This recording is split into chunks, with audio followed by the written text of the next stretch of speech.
요즘 현대인의 수명이 계속해서 늘어나고 있죠. 현대의술의 발달이라고 생각합니다. 아마 지금 의학계에서 가장 궁금한 것이 있는데 그게 무엇인가 하면 우리 인간의 수명이 몇 살까지 늘어날 것이냐, 이 문제거든요. 그래서 많은 의학자들이 인간의 수명이 어느 정도 선까지 올라갈 것이냐를 놓고 상당히 관심이 많고 연구를 하고 있습니다. 그리고 어떻게 하면 더 오래 살 수 있을까에 관해서 관심이 많이 있습니다. 아마도 인간의 수명이 지금보다는 훨씬 높아질 겁니다. 물론 이제 성경에 나와 있는 데를 보게 되면 노아 홍수 이후에 120세 정도는 뭐 기본적으로 이렇게 보지 않나 싶긴 한데요. 어떻든 앞으로 인간의 수명은 늘어날 겁니다. 인간의 수명이 어떤 연장되는 것은 또 뭐 의술의 발달과 국민들 모두가 건강의 중요성에 대해서 인식하고 있기 때문이겠죠. 아마 그래서 여러분 적어도 1년에 한 번 정도는 뭐 건강검진들 하시죠. 이제 국가에서도 이게 지금 그렇게 하지 않습니까? 그래서 적어도 건강검진에 관해서 1년에 한 번씩만 제대로 하면 이제 좀 뭐 40세가 넘어가면서 1년에 한 번 정도만 하게 되면 그래도 어느 정도는 큰 병은 막을 수 있다. 조금 몸이 문제가 생기게 되면 그때 치료하거나 약을 먹으면 되니까 지금은 건강검진만 제대로 해도 큰 병에 걸릴 확률은 많이 떨어집니다. 옛날 같으면 아픈 다음에 수습할 수 없는 상황에 가서 그 수술하고 몸을 회복했지만은 지금은 어느 정도 선까지는 다 이게 정리가 되거든요. 그런 측면에 보게 되면 참 감사한 일이죠. 참 감사한 일입니다. 그래서 여러분들도 인생을 살아가면서 꼭 건강검진을 하셔야 됩니다. 무엇보다 중요하니까요. 또 하나님을 섬기는 일이 있어도 마찬가지고 하나님 나라를 위해서도 마찬가지고 여러분 가정을 위해서도 마찬가지고 그렇습니다. 여러분이 건강을 잃어버리면 모든 것을 잃습니다. 물론 우리가 이 땅에 뭐 영원히 사는 것은 아닙니다만은 그래도 살아있는 동안에 건강해야 됩니다. 그래서 여러분 건강하게 살기 위해서는 여러 가지 식단의 문제, 또 운동의 문제, 여러 가지가 이제 복합적입니다만은 그러나 어떻든 지금 우리 서울에 사는 동안에는 여러분 나름대로 식단을 좀 조심하시고 또 건강검진을 꼭 해서 문제가 없도록 하셔야 됩니다. 왜냐하면 이런 말 있잖아요. 뭘로 막을 걸 뭘로 막는다. 이런 말 있는 것처럼 그 조그만할 때 문제를 처리하면 될 것을 그냥 방치하고 놔뒀다가 큰 문제가 왔을 때는 상당히 시간이 걸리거든요.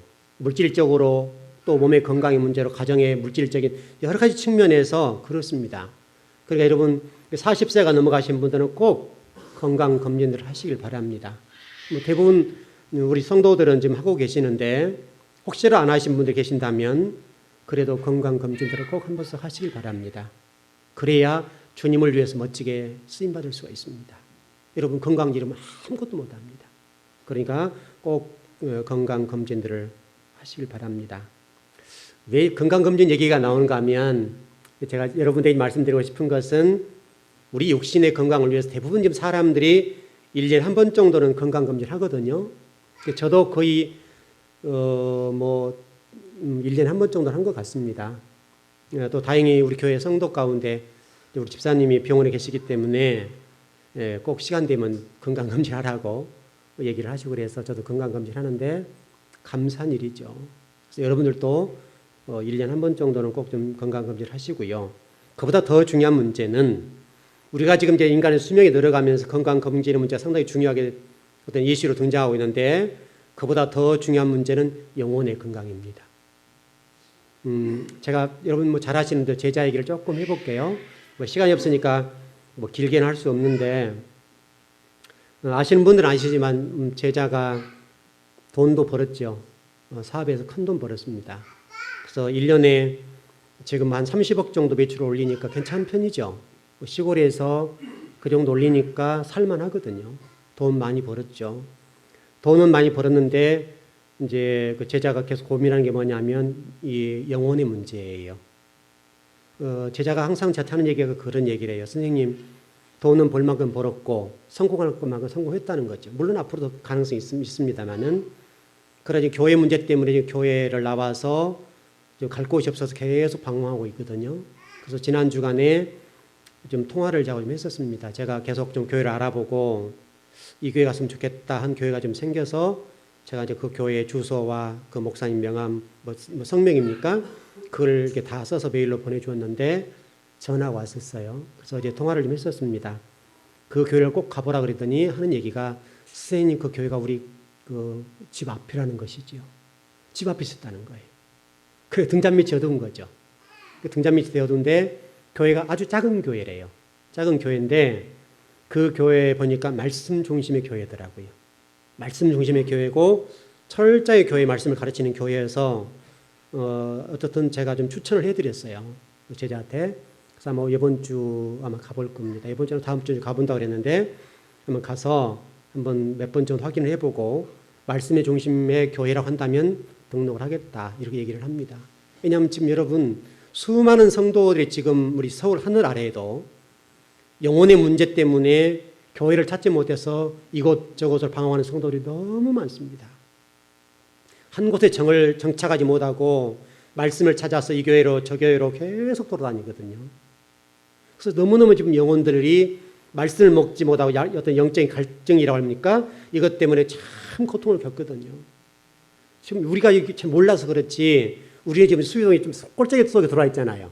그러니까 우리 교회가 이게 모르는 부분도 있고 여러분들 우리 교회 찾아올 때 참 힘들었잖아요.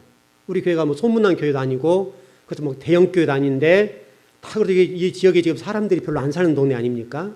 그런 동네임에도 불구하고 우리 교회가 지금 7년 만에 이렇게 교회가 세워진 것은 기적적인 얘기죠. 하나님이 계속 영혼들을 붙여주셨거든요. 너무 감사한 일이죠.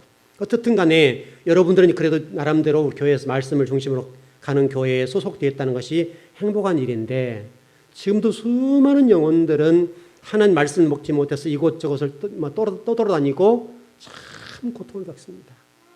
그래서 여러분들이 어떻든 인생을 살아가면서 가장 중요하게 생각할 것이 무엇인가 하면 영혼의 건강검진이라고 봐요. 이 영혼의 건강검진이 제대로 안 되면 나머지는 안 돼요. 아무리 돈이 많고 아무리 성공을 해도 만족할 수가 없어요. 그래서 제자 얘기를 제가 좀 해드린 거 일부러 그래서 제자 얘기가 뭐 가질 만큼 가졌잖아요. 여유 있게 쓸 만큼 쓰잖아요. 좋은 차에 좋은 회사에서 직원들도 꽤 많고 그 식구까지 딸리게 되면 거의 100명 이상이 넘어요.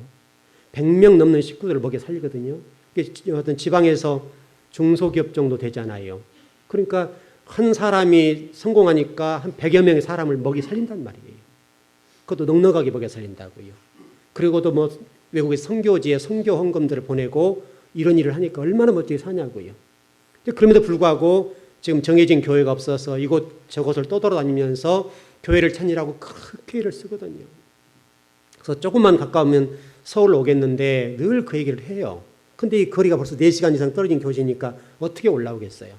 물론 그 정도 되어도 비행기 타고도 와야죠.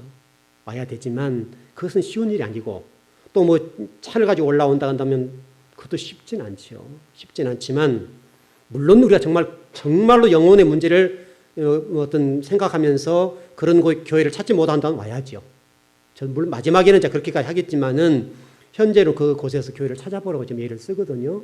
저도 지금 교회를 찾아서 소개를 해주고 있는데 아마도 좀 괜찮은 교회 같아요. 그래서 지금 소개를 해주었는데 여러분이 이렇게 영혼의 문제가 중요하다고요. 돈이 있어도 그렇고 또 성공했어도 그렇고 또 한 100여 명 이상을 먹여 살려도 그렇고 또 돈은 가지만 가졌고 쓸 만큼 쓰고 살아도 좋은 자가용에 좋은 집에 얼마든지 살 수 있거든요. 그럼에도 불구하고 영적인 문제가 해결이 안 되니까 굉장히 고통스러워하고 힘들어하고 그냥 굉장히 갈등을 하는 거예요.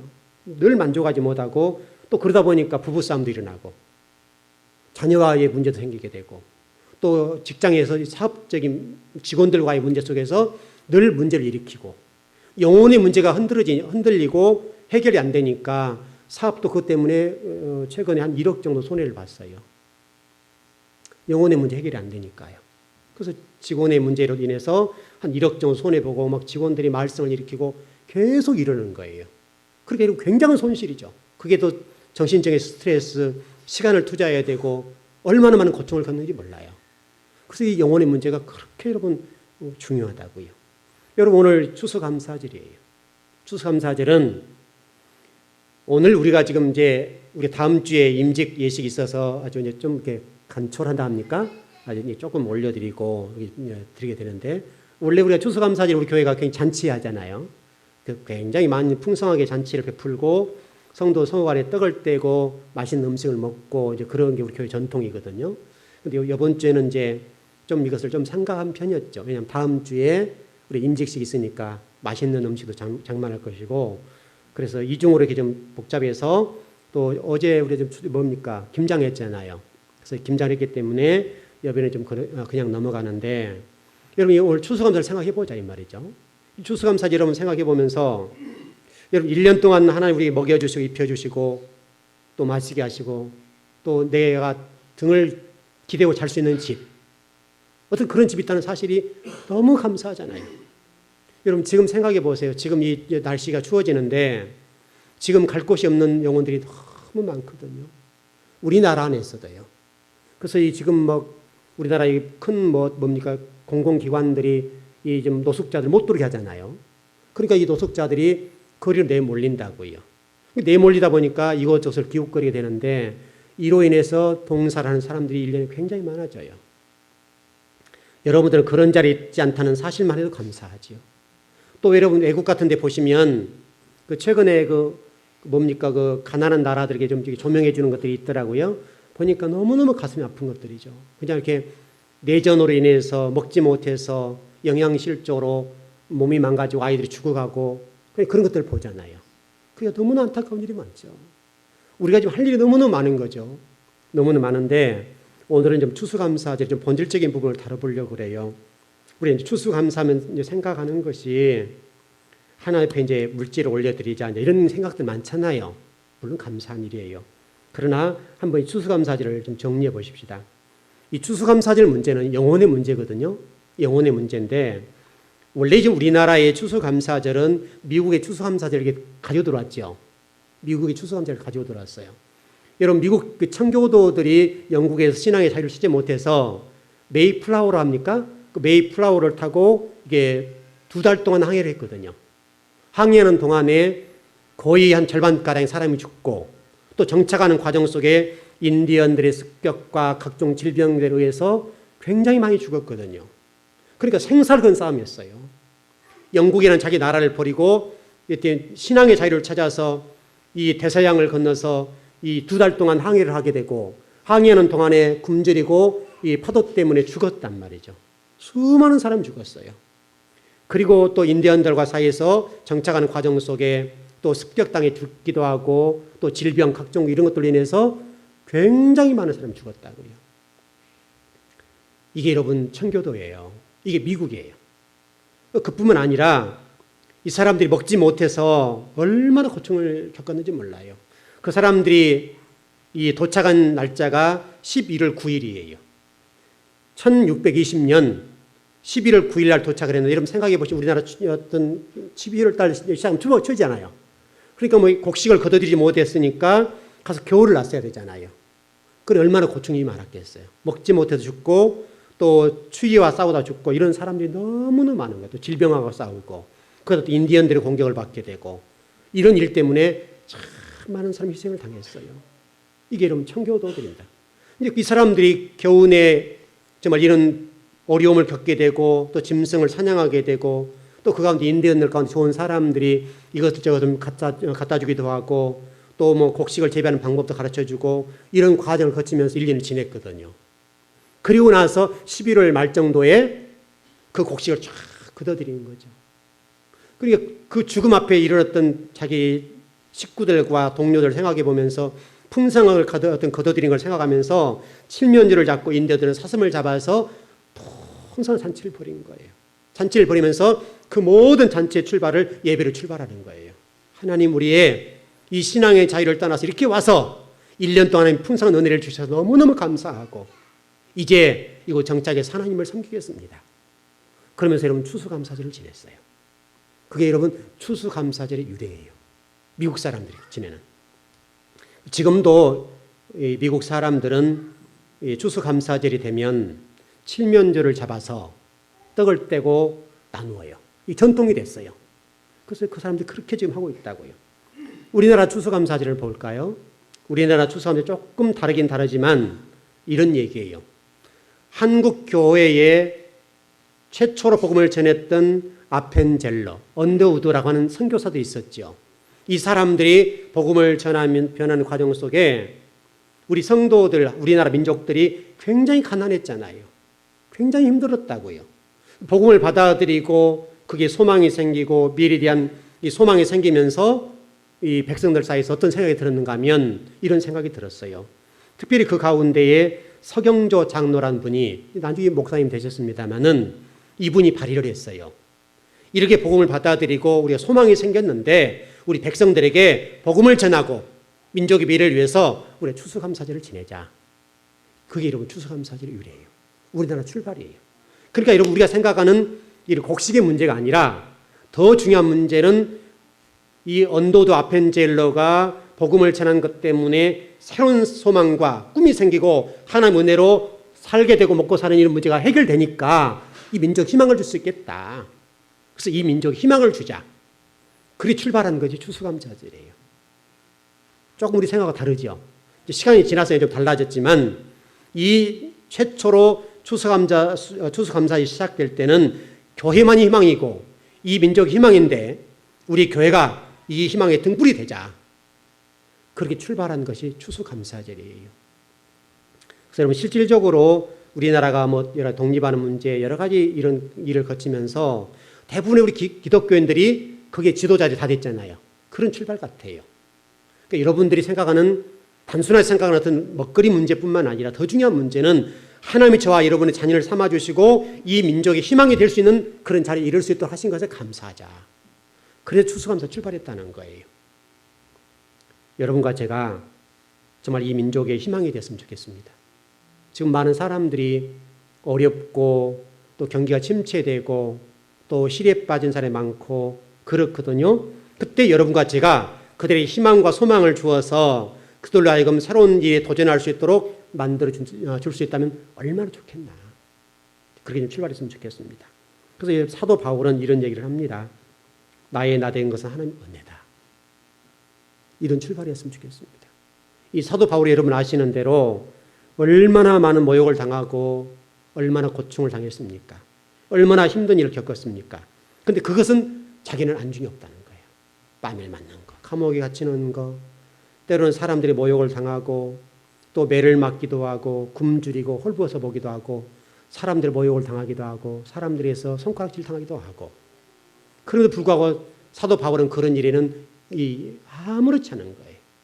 주님이 주신 은혜 때문에 주의 나라를 세우려는 이 일에 정말 전력을 다해도 조금 도 아깝지 않는 정말 주님만 위해 살 수 있는 그런 일을 해보자 해서 도전했던 그런 아름다움이 있었다 이 말이죠. 우리 모두가 그런 좀 도전을 했으면 좋겠습니다. 자, 오늘 좀 본문으로 좀 돌아가서 우리가 아마 제가 일전에 새벽 예배 때나 조금 말씀을 좀 드렸던 내용들인데 여러분 유대인들의 금식에 관해서 오늘 본문에 나와 있습니다. 이 바벨론 포로 생활하는 동안에 4월달, 5월달, 7월달, 10월달에 금식이 있었습니다. 금식을 하면서 하나님 앞에 막 기도한 거죠. 하나님 우리가 바벨론 포로가 된 것은 이렇게 잘못했기 때문입니다. 회개합니다. 이렇게 출발했죠. 출발했는데 그런데 이제 이런 것들이 퇴색되어서 하나님 바라볼 때 오늘 스가랴서 7장에서 말씀하고 있는 것처럼 너희들이 금식하는 이유가 나 때문에 안 했다. 너희를 목적을 위해서 금식하지 않았느냐. 이러면서 하나님 막 금식을 받지 않는다고 말씀하시고 너희들이 선지자를 보낸 말씀만 가지고 살아라 하면서 출발하고 있다 이 말이죠. 여러분 이때가 역사적으로 어느 때인가 하면 바빌론 포로의 1차, 2차, 3차가 있었습니다. 1차, 2차, 3차 때 지금 오늘 본문입니다. 3차 때 본문인데 이런 내용들입니다. 1차 포로는 BC 606년에 일어났습니다. 역사적인 일입니다. BC 606년인데 느부갓네살 원년 여호야김 4년 때입니다. 이때에 최초로 금식이 시작됐는데 이때 포로로 잡혀간 그 부분들 그 다음에 2차 포로 내용이 뭐냐면 BC 597년입니다. 여호야김 때. 그러니까 이 유다 마지막 왕들이죠. 여호야긴 때인데 이 왕이 3개월 10일 동안 왕으로 있었는데 이때 오랜 기간 동안에 바벨론의 포위를 당해서 예루살렘이 뭐랍니까? 성벽이 무너지는 아픔을 겪었습니다. 2차 때 그런 일이 있었고 3차 때는 586년인데 예루살렘 성벽이 뭡니까? 굉장히 고통을 겪는 그런 일들이 벌어졌습니다. 정리해 보십시다. 이스라엘은 4대 금식이 있다고 지금 말씀드렸는데 4월달, 5월달, 7월달, 10월달이 있습니다. 아주 중요한 절기입니다. 아주 중요한 일입니다. 첫 번째 금식은 10월 10일 날 합니다. BC 588년입니다. 588년인데 이 기간 동안에 예루살렘이 588년 10월 10일부터서 586년 4월 9일까지 거의 3년 가까이 이렇게 포위를 당했습니다. 포위를 당했는데 예루살렘을 에워싸임을 당한 것을 슬피하면서 금식한 날이 10월 달입니다. 10월 달은 예루살렘이 포위당한 것을 슬퍼하면서 금식한 날입니다. 그 다음에 두 번째는 586년 4월 9일인데 예루살렘 성이 함락된 것을 슬퍼하면서 금식하는 거예요. 쉽게 설면 10월 달이죠. 4월 달이죠. 그 다음에 5월 달인데 586년 5월 7일부터 10일까지인데 솔로몬 성이 불탄 것을 애도하는 날입니다. 또 586년 네 번째 금식인데 7월 달 금식은 사반의 손자 아히캄의 아들 그달랴 총독이 암살당한 것을 금식한 날입니다. 그러니까 모두가 다 자기 민족의 슬픔과 관련되어서 금식한 날이에요. 10월 달, 그 다음에 4월, 5월, 7월 달 이런 식으로 좀 돼가거든요. 이런 4대 절기가 금식 기간이랍니까? 그 금식 기간이 유대인이 계속해서 이 포로 생활하는 과정 속에 이루어졌다는 거예요. 그래서 바벨론 포로 가서도 동일하게 그런 지금 금식을 하고 있었다 이 말이죠. 그런데 그 금식에 대해서 하나님이 모르겠다 이제 말씀하신 거죠. 그 금식의 본질적인 것이 없어지고 그 금식이 이름은 주님의 이름으로 하지만은 실상은 자기 자신들을 위해서 금식하게 된 거예요. 그러니까 하나님이 나는 금식 받아보지 않았다. 그렇게 말씀하셨다는 것이죠. 자, 여러분 오늘 우리가 추수감사절을 보내면서 한번 고민해 볼 문제죠. 우리 추수감사절을 드리는데 이 추수감사절이 드리는 그 목적이 내가 추수감사를 드림으로 하나님 나에게 복을 주시겠다 이런 차원은 아니라는 거예요. 본질적인 것은 우리 신앙을 다시 한번 점검해 보고 1년 동안 먹여주신 거, 또 1년 동안 말씀을 주신 거, 1년 동안 내가 건강하게 가정을 섬기고 또 사업하고 직장 생활하고 하나님 찬양하고 예배할 수 있는 복을 주신 거, 또 그 가운데 내가 잘못한 것이 없는가 전반적으로 생각을 해보자는 것이죠. 그 실질적으로 가장 중요한 것이 그게 중요하다고요. 우리가 여기다 무슨 수많은 곡식을 쌓아서 올려드리는 것보다 더 중요한 문제예요. 그런 문제가 가장 중요하다. 우리 지난주에 이런 말씀 기억나십니까? 마태복음 24장 22절 말씀 가운데 환난 때 가만단 말씀을 드렸죠. 가만단 말씀을 드렸는데 이 부분은 이와 같은 것이죠. 고장난 불의깨와 같은 절망과 낭떠러지 떨어지는 그 상황 속에 있는데 그 상황 속에 있을 때 하나님께서 쫙 절단해 주겠다. 그렇게 설명을 드렸죠. 그런 복을 주신다는 거예요. 그 복을 주시는데 지난주에 제가 헬라어 단어의 의미를 좀 설명을 드렸는데 이렇게 설명을 드렸어요. 하나님이 저와 여러분을 어떻게 사랑하시고 어떻게 이 땅에 보내주셨고 어떻게 우리 지으셨는가에 관해 말씀하셨는데 여러분 그 정육사가 뼈들을 발라낸 그 뼈들 속에서 살을 골라내듯이 우리를 골라내서 여기 예배자로 좀 세우셨다는 거예요. 여러분 거기에 대해서 힘을 쏟아주시기 합니다. 그입니다. 더 나아가 인간이 올 예배자 가운데에 물질적인 고통을 겪고 또 뭐 사업적인 어려움을 겪고 직장적인 어려운 문제 또 남편과 아내의 문제 자녀의 문제 사람과 관계 속에서 또 여러 가지 우리 인간이 겪을 수 있는 모든 문제 가운데 있는 성도가 있다고 한다면 그 문제에 관해서 하시면 하나님이 딱 잘라준다 이 말이죠. 그 복을 받으시기 바라요. 여러분 시편 가운데 제가 이런 말씀을 전해드렸습니다. 복은 단수입니다. 복은 복수입니다. 참수입니다. 우리 시편 1편의 말씀 통해 전해드렸죠. 그러니까 복이라고 하는 것은 하나님 입장에서는 예비되어 있고 언제든 준비되어 있어요. 여러분이 준비만 되어 있고 여러분이 받을 그릇만 되어 있다고 한다면 하나님은 언제든지 내려줄 수 있다고요. 주실 수 있는 분이라고요. 중요한 것은 그 복이 단수, 준비된 사람, 하나님 앞에 인정받는 사람에게만 준다 이 말이죠.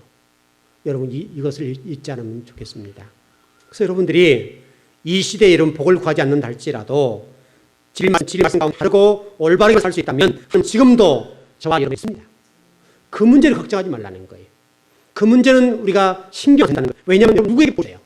은혜를 주신다면 누구에게 주겠어요? 아버지 입장에 봤을 때는 자식이 줄 거 아니냐 이 말이죠. 그 자식 가운데 믿음하고 내 몸을 맡겨주지 않냐 이 말이죠. 간단하잖아요. 여러분이 1000억대 재산을 가지고 있다 합시다. 그러면 여러분 자녀가 있을 것이고 또 자녀가 있는 자녀가 있을 것이고 믿을 만한 자녀가 있다고 한다면 그 자녀에게 주지 않겠냐고요. 똑같다고요. 똑같은 것이니까 여러분 그런 부분에 관해서는 여러분이 하나님 앞에 그런 사람이 될 수 있도록 준비만 하시면 아버지가 뭘 주시는 문제가 아니다. 문제는 우리가 문제다. 여러분이 진리 가운데 거듭나 있으면 가능하다.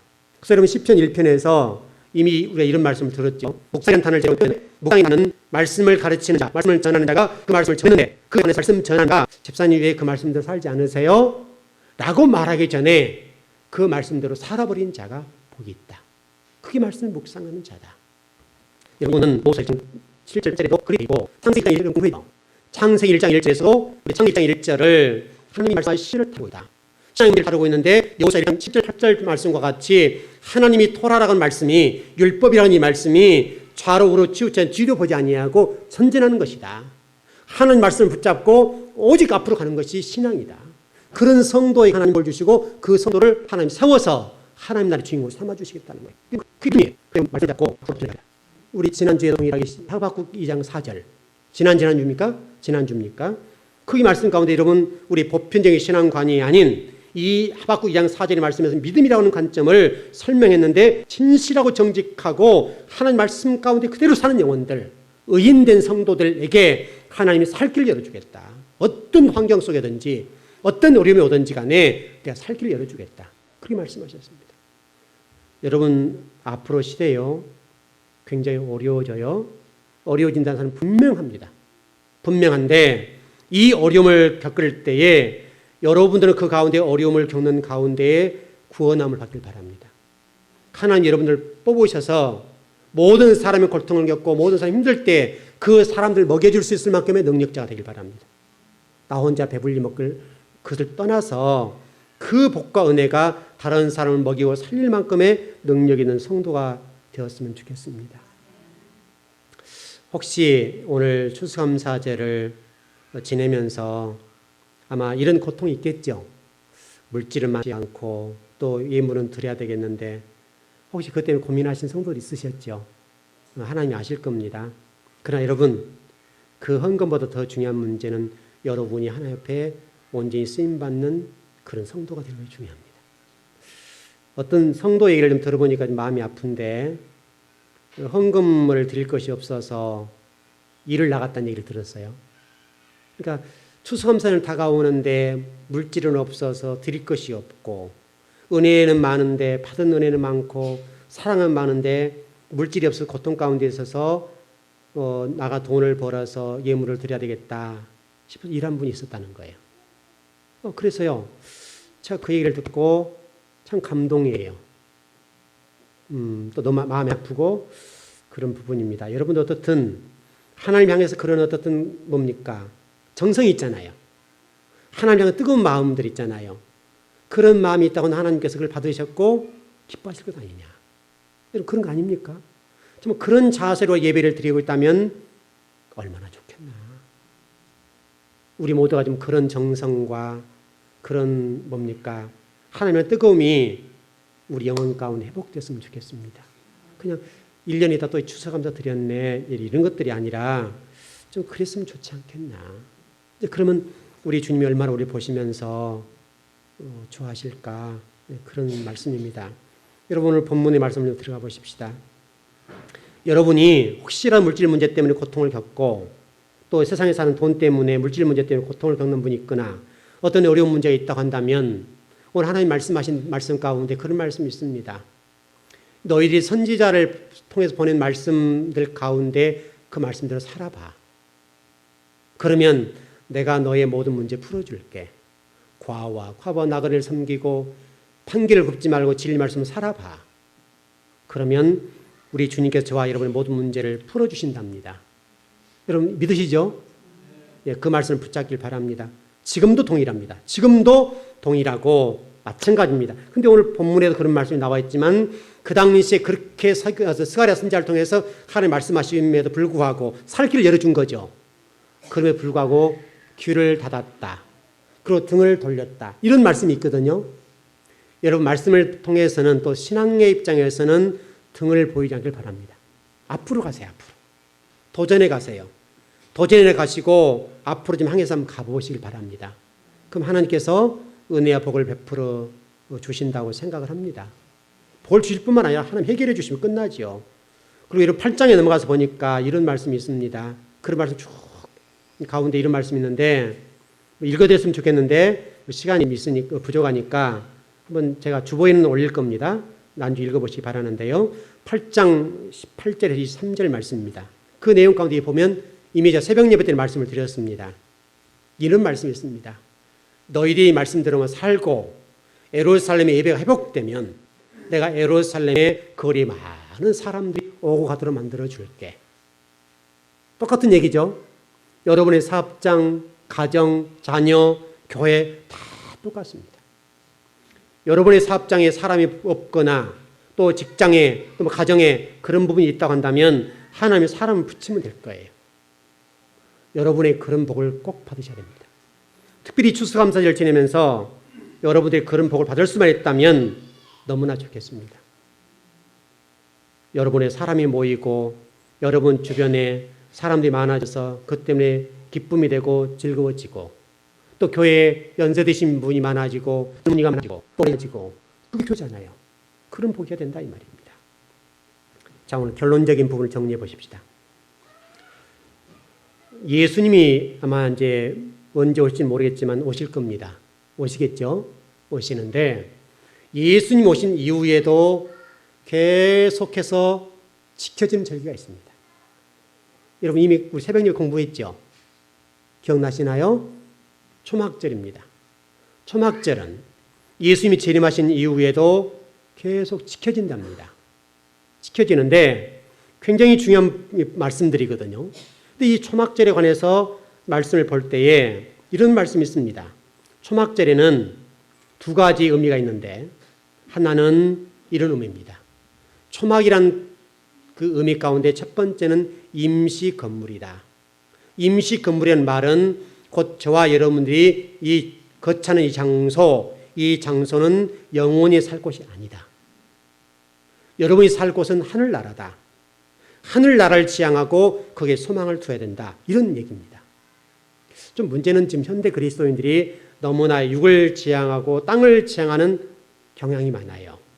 조금 우리가 좀 멀리 봤으면 좋겠어요. 그리고 좀 높이 봤으면 좋겠어요. 너무나 이 눈앞을 보니까 어려움을 겪는 것 아니냐. 두 번째 의미는 여러분 장막절이라는 말을 들어보셨죠? 장막절. 초막절의 또 다른 이름이 장막절과 수장절이라는 말이거든요. 초막절이라는 말은 장막절과 수장절이라는 말과 똑같아요. 똑같은데 의미적으로 보니까 굉장히 중요한 의미예요. 이 장막절이라는 말이 감사절, 오늘 같은 추수감사절이에요. 추수감사절인데 여기에 지금 내용을 보니까 이렇게 되어 있어요. 추수감사절 때 특별히 유대인들이 장막절 때는 뭘 하는가 하면 이렇게 해요. 성경을 펴놓고 성경을 읽어요. 그리고 그 성경에 대해서 랍비나 지도자가 성경을 해석해 줘요. 그게 여러분 장막절이에요. 그리고 여러분 이번 한 주간 동안에 추수감사를 지내면서 한 주간을 살아야 되는데 집에 돌아가시거든 여러분들이 지금 해야 될 일이 무엇인가 하면 하나님이 나에게 먹여주시고 이 민족에 복을 주신 걸 감사하고 내 자녀가 건강하게 자라고 먹고 입고 마시고 살 수 있는 복을 주셨으니까 그 감사해서 성경을 쫙 펴는 거죠. 성경 펴서 창세기부터 읽든지 전도서부터 읽든지 어떻든 간에 한번 읽어보는 것이죠. 읽어보면서 하나님 은혜 감사하네. 시편을 읽으면서 이래서 주님 은혜 감사하네. 주님이 이렇게 나에게 복을 주시니 감사하고, 이런 맑은 공기를 주신 것에 감사하고, 이런 태양을 주신 감사하고, 이런 뭡니까? 공기를 주신 것 감사하고, 좋은 물을 주신 것 감사하고, 좋은 나라에 태어나게 하신 것 감사하고, 내 자녀를 주신 것, 또 내 좋은 마누라, 내 남편, 또 주변에 내 부모가 계신 거 감사하게 너무너무 많잖아요. 감사하네. 그러면서 한 주를 보내보라 이 말이죠. 그러면 정말 우리가 추수감사의 의미가 있지 않겠어요? 추수감사 단순히 오늘 여러분이 이곳에 와서 예배 드렸기 때문에 추수감사가 아니라 이 말이죠. 유대인들의 생각은 추수감사의 장막절이 무엇인가 하면 백성들을 모아놓고 성경을 읽는 거예요. 성경을 읽으면서 주님 너무너무 감사합니다. 그러도 랍비가 해석해 주는 대로 통회하고 자복하고 기도하고 감사하고, 이게 추수감사래요. 굉장히 단순하죠. 근데 그것 때문에 이스라엘 백성이 복을 받는다는 거예요. 여러분 나중에 통독할 때도 말씀을 드리겠지만, 여러분 신명기 31장 9절 13절 말씀 보게 되면 그 모세를 하시잖아요. 모세를 통해서 하는 말씀하신 내용이 뭡니까? 너희들을 7년에 한 번씩 꼭 모여서 성경을 낭독하고 말씀을 들어. 너희 자녀들이 말씀을 가르쳐. 그럼 내가 너와 너 후손들과 네 민족에 복을 줄 거야. 다른 나라들이 너희를 신봉하지 못하게 만들 거야. 그 말씀이란 말씀. 여러분 가정 속에 이번 추수감사제를 지내면서 이런 복이 임하길 바랍니다. 다른 사람이 여러분 가정을 뭐 얕본다 합니까? 표현인지 잘 모르겠는데, 여러분 가정들을 이렇게 누르거나 여러분 가정들을 이렇게 하는 일이 없길 바랍니다. 여러분 가정이 높아지길 바랍니다. 여러분 자녀가 높아지길 바랍니다. 여러분 사업장이 이렇게 높아져야 되잖아요. 높아지길 바랍니다. 여러분 아내가 모든 사람 앞에 존경받고 높아지길 바랍니다. 그 모든 말씀 속에 있답니다. 여러분 말씀을 가까이 하고 말씀을 읽고 그 말씀을 듣고 말씀을 살 때 있답니다. 다른 것 있지 않대요. 하나님이 그렇게 말씀하셨다면 맞을 것 같아요. 맞아요. 그 여러분들이 이 구약적인 입장에서는 토라를 읽어보시면 좋죠. 모세오경. 그걸 읽어보면 모든 신앙의 원리가 다 기록되어 있으니까 그 신앙의 원리를 따라서 우리가 살아보자 이 말이에요. 읽자 이 말이죠. 그러면요, 하나님이 여러분이 성경을 읽는 동안에 여러분이 필요한 것들을 채워주실 것이고, 여러분의 문제를 해결해 주실 것이고, 뭐 풀어지지 않는 문제에 관해서 하나님이 해결하실 것이고 개입하실 것이지 않냐 이 말이죠. 아버지가 그렇게 말씀하셨다고 한다면 아버지가 개입하여 역사하실 것이 도와주실 것이고, 그러니까 저와 여러분들이 이게 정말 본질적인 돌아가 보자 이 말이죠. 이 장막절 추수감사를 지내면서 정말 우리가 그런 마음을 가지고 돌아가서 오늘 밤에 자녀들을 모아놓고, 야, 오늘 말씀 들어보니 성경 속에 답이 있다고 그러니, 또 내 사업에 성공이 있다고 하니, 내일 복이 있다고 하니 한번 읽어보자. 여러분 가능한 얘기잖아요. 뭐 교회 처음 나오시면 쉽지 않겠지만은 그래도 한번 창세기 착 펴놓고 태초에 하나님 천지를 창조하셨느니라 딱 이렇게 말씀 펴놓고 잘 모르겠네. 그럴 수 있지요. 그러니 이 부분은 우리 목사님 배우자. 이러면 될 거 아니에요. 그냥 읽자 이 말이죠. 읽어서 자녀들로 하여금 신앙이 뭔지, 말씀을 가까이 하는 것이 뭔지 부모가 보여줄 거 아니냐, 부모가 성경을 읽지 않는데 자녀들에게 성경 읽어 말씀을 살아하면 사냐 이 말이죠. 그렇지 않죠. 여러분이 성경을 펴놓고 성경을 읽고 성경을 연구하고 성경을 한번 보시라 이 말이죠. 그러면 여러분 자녀들이 부모 따라서 성경을 하지 않나요? 성경 읽을 거예요. 찬양할 거예요. 그럼 너무너무 자녀들이 복을 받지요. 하나님 말씀하시기 때문에 꼭 그렇게 하시길 바랍니다. 여러분 성경책이 정말 이게 값어치가 있어야 되잖아요. 이 성경책이 여러분 자녀들의 유산으로 여러분 손때가 묻어서 자녀에게 성경책을 물려준다면 얼마나 복되겠습니까? 제가 우리 가끔 성도들에게 농담 삼아 하는 얘기지만, 제 성경책은 제 생각으로는 뭐 한 10억은 받아야 될 것 같거든요. 제 성경책을 제가 그동안 연구했던 지금 그 모든 자료들을 다 성경 속에 담아놨거든요. 그러니까 여러분 제 성경책 계속 두꺼워지잖아요. 두꺼워지는데 이 성경책 하나가 제 생각으로는 10억 이상의 가치가 있다 봐요. 이게 지금 한 4만 원 정도 주고 샀거든요. 4만 원 주고 샀는데 이 4만 원짜리가 10억 이상짜리 가치가 있다고요. 10억 이상의 가치가 있고 말고요. 이게 아마 제가 아주 유명한 목사였으면 100억도 될 거예요. 100억도. 인지도가 좀 떨어지기 때문에 그렇지, 인지도가 좀 있으면 100억을 줘도 사갈 거예요. 왜냐하면 이 속에요, 온갖 말씀 다 들어있거든요. 그러니까 얼마나 복되냐고요. 그래서 여러분들이 이런 성경을 자녀에게 딱 물려줘 보세요. 그러면 얼마나 좋겠습니까? 그러면 괜찮겠죠? 괜찮고 말고요. 그런 복이 여러분이 꼭 있어서 오늘 저녁부터 가시거든 집으로 돌아가시거든 성경을 펴서 자녀를 읽으십시오. 참 힘든 일이 됐네요. 힘든 일이 됐는데 TV 시간 2시간 볼 거 좀 1시간 빼고 1시간 성경을 읽으십시오. 이러면 얼마나 좋습니까? 그럼 이런 나이 드신 분들은 이게 치매 안 걸리거든요. 치매도 안 걸릴 것이고 또 혀도 잘 돌아갈 것이고 또 아이들도 언어가 굉장히 발달될 겁니다. 수많은 언어를 배우기 때문에 언어가 발달되고 말고요. 우리 민혁이 여러분 잘 아시죠? 민혁이 같은 경우가 걔는 어른말을 하잖아요. 어른말 하는데 전부 우리 쓰는 말들이 어른말을 쓰니까 이 아이 같은 경우는 그냥 엉뚱한 얘기를 막 해도 되는 거죠. 상상할 수 없는 얘기를 하는데 다 그 얘기가 이 어른들 속에 나오는 거예요. 굉장히 여러분 굉장한 언어를 쓰거든요. 여러분 깜짝깜짝 놀 때 많아요. 그게 이제 우리 가정의 분위기라 봐요. 그런 분위기가 있기 때문에 그런 아이가 나오지 않았느냐. 우리 성집사님 여기 있지만 저희 가정에 몇 억을 주셔도 아깝지 않을 거예요. 얼마나 좋은 영향을 받습니까? 아빠는 돈 벌고 우리는 영적으로 키우고 육으로 키우고 하니까 정말 복된 것이죠. 여러분과 제가 정말 여러분 자녀에게 누구도 당할 수 없고 줄 수 없는 이 유산을 물려주길 바랍니다. 이 유산을 물려주면 이 자녀는 절대 망하지 않습니다. 여러분 성경 속에 말씀대로 살았던 말씀 가까이 있던 영혼들 가운데 망한 영혼이 한 명이라는 거 보십시오. 3만 명의 영혼 가운데 말씀을 가까이 영혼 가운데 망한 영혼은 한 명이 없습니다. 그러면 정확하잖아요. 가장 정확한 겁니다. 말씀을 멀리 했을 때 문제지 말씀을 가까이 했던 영혼 가운데 망한 영혼이 없고 지금도 동일합니다. 지금도 동일합니다. 그러니까 여러분 이 추수감사절을 좀 보내면서 이 시간 이후로 여러분이 가정에 돌아가시거든 추수감사절 정말 의미를 살려서 한 절이라도 괜찮습니다. 한 절이라도 성경을 펴고 읽어보십시오. 읽어보세요. 기도하겠습니다.